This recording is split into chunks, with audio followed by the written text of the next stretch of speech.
একটা হজ করলেন গেল প্রায় কত লাখ টাকা, 7 লাখের নিচে না।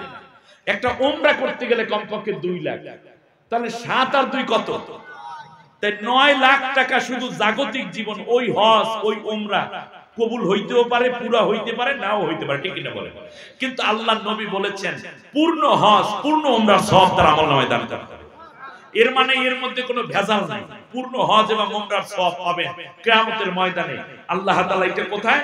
এই যে হারিয়ে দোয়ারা প্রাইমারি স্কুল ময়দানে মাহফিলে গেছিলাম, আমি আল্লাহ তোমাকে দান করেছি একটা হজ একটা উমরা গিফট করেছি। সুবহানাল্লাহ বলেন।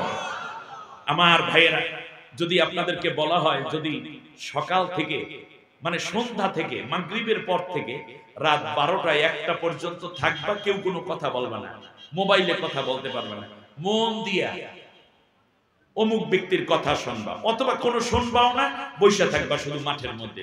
চৈত্র মাসের রোদও যদি হইত, এরপরেও 9 লাখ টাকা দেওয়া হবে রাত 12টার সময়। লোক পাওয়া যাইতো কি যাইতো না? ওরে কিলাইলেও কি কথা কইতো? জান বাইরেই যাবো, কথা বলবো না, কারণ কথা বললে টাকা শেষ।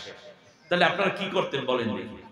9 লাখ দরকার নেই, 900 টাকা দেবে। দেখেন না লাইন দিয়ে কত মারামারি, কিলাকিলি বাজাই দেবে।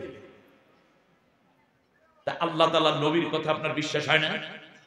সেই নবীর কথা বিশ্বাস করে যারা ঈমানদার তারা বসে পড়েন, আর যারা মুনাফিক তারা চলে যায়। খামা মাহফিলে লোক বেশি দেখানোর মধ্যে ফায়দা নাই, খাঁটি ঈমানদার দেখানোর মধ্যে ফায়দা।